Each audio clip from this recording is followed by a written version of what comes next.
So look at Anthony Ryder from South Lyon, Michigan, recently selected as the Lions 2020 Fan of the Year. He has a passion about sports broadcasting. With the 112th selection in the 2021 NFL Draft, the Detroit Lions select Amon-Ra St. Brown, wide receiver, USC. One pride, baby! Yeah!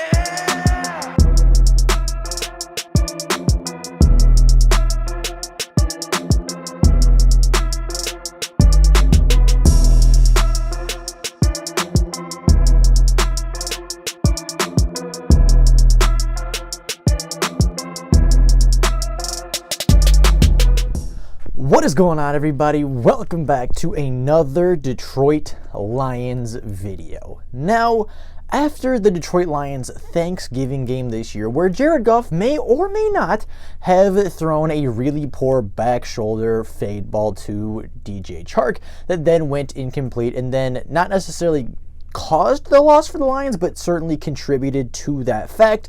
There's been a lot of conversation around Detroit Lions fandom about the future of the quarterbacking position, and I think it's a very fair question to ask, right? As promising as the rebuild may seem, as promising as the rebuild has been over the past couple of years, if the Lions don't get the quarterbacking position right, they will not get to their ultimate goal, which is a Super Bowl, right? You don't win Super Bowls with subpar quarterbacks, and you certainly don't win Super Bowls by messing up high draft picks on the quarterbacking position. So what does the quarterbacking position look like for the Detroit Lions? What does the future QB1 look like in Detroit? Is it going to be Jared Goff wearing 16? Is it going to be a certain rookie quarterback wearing number 9, maybe wearing number 15, right? There's a lot of different options and scenarios that the Lions have to consider when continuing through this season and planning for the future. So in this video, I want to talk about Jared Goff, talk about some of the options the Lions might have,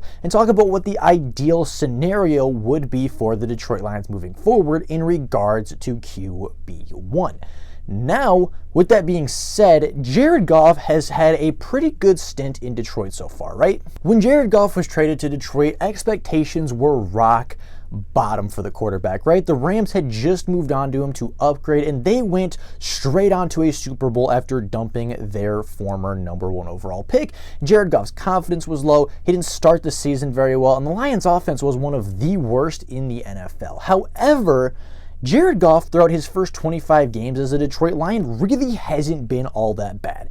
Now, the record, of course, being 7-17-1 is not ideal, but that, I would say, 90% is not on Jared Goff, right? Jared Goff has not been the reason the Lions are losing football games, and especially this season of the 4-7 record, I would really say only 1, maybe 2 games can actually be placed for Jared Goff to blame. Jared Goff, in his 25 games as a Detroit Lion, has a 65.7% completion percentage, which is much higher actually than what he saw with the LA Rams, having over 5,926 passing yards for 36 touchdowns, 15 interceptions, and 3 game-winning drives.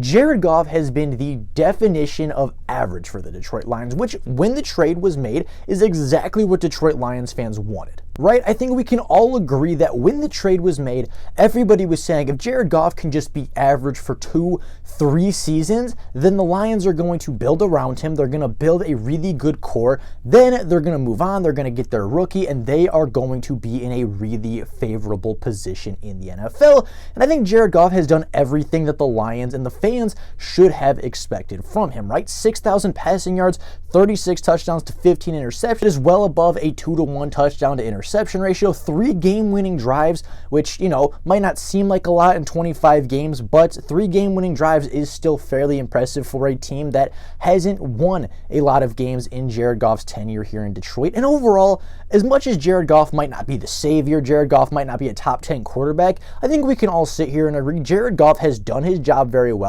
has made the Lions a better football team since the trade has been completed, right? I think the Lions are better now than when they traded for Jared Goff, and I think Jared Goff has been a big part as to what the Lions have built so far in Detroit. But that does not necessarily mean he is the answer. That does not necessarily mean Jared Goff should be the QB1 moving forward and should be the future franchise quarterback. So what is the options for Jared Goff? What are the options at QB1? And what could the Lions potentially look to do this offseason to really put themselves ahead at that position? Well, of course, the Lions as of right now have a top 3 draft pick, not because of the way they're playing, but because of the way the Rams are playing. The Rams are currently gifting the Detroit Lions the number 3 overall pick in this year's class, as well as having their own pick sitting right around pick 12 at the moment. So the Lions are in prime position to get a top quarterback prospect, either at number 3 or at number 12. Now, I think the best case scenario for the Detroit Lions is getting Bryce Young at number 3, right? I think the best case scenario is the Houston Texans evaluate their quarterbacks, they evaluate this class, and they say CJ Stroud is the guy. They take CJ Stroud at number 1. The Bears clearly pass on a quarterback at number 2 because they have and believe in Justin Fields. And the Lions, sitting pretty at number 3, go ahead and draft Bryce Young. Bryce Young, to me, is the number 1 quarterback in this class. I think he is easily the best floor. I think he has a relatively high ceiling. I think Bryce Young can be a great quarterback in the NFL. He's elevating a lot of talent there at Alabama, talent that probably won't play in the NFL, or a lot of them will not play in the NFL, and Bryce Young is still dragging that offense to a, I believe now, 10-2 record on the season. The team overall at Alabama is maybe the worst team we've seen in the last decade, and Bryce Young, his numbers look good, his play looks really good, and he is just willing that team to victory over and over and over again. He's got the clutch gene, he's got the accuracy, he's got the pocket movement. He is an incredible quarterback prospect. And if the Lions are lucky enough to land if they're lucky enough to land Bryce Young at the number 3 overall pick, they should not overthink it. They should turn the card in immediately, not wait for the NFL's 15-minute rule. They should turn that card in immediately, like they have done over the past 2 seasons, and get their future quarterback. Now, let's say Bryce Young goes at number 1. What do the Lions do then, right? CJ Stroud's available. Will Levis is available at 3. Anthony Richardson's potentially available at 3. I think the Lions at this position should not go quarterback. They should go best defensive player available, boost up the defense, whether it's Carter, whether it's Anderson, whether it's Ringo, if they really have a high grade on him.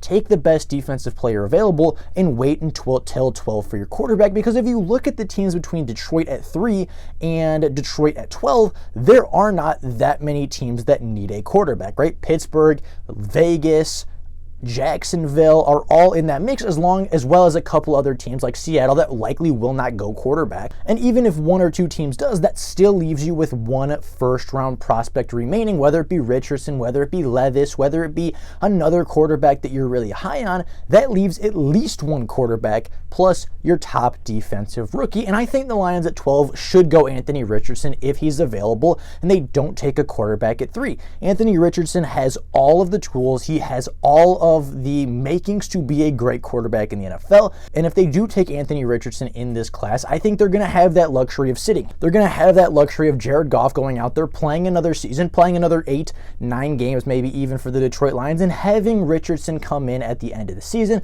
having Richardson come in when he's ready, feels comfortable, and really take over in a way like Patrick Mahomes did for the Kansas City Chiefs. Now, if this was the case, I would think the Lions should keep Jared Goff for another season, but if they get Bryce Young, if they get that easy home run hit, I think you dump Jared Goff's contract in favor of another, veteran or 2 that you can use his contract on instead.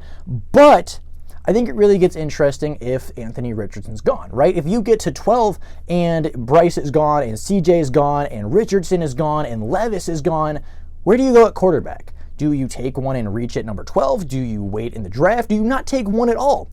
I think this is a very interesting scenario that likely could become the case for Detroit. And honestly, if they don't get a quarterback in the first round, I honestly don't think it's the biggest deal in the world. I think that if that's the case, right, if your big quarterbacks are gone, if you don't like any of the prospects left on the board, you draft as if you don't need a quarterback, because I don't think the Lions are in need of a huge quarterback, right?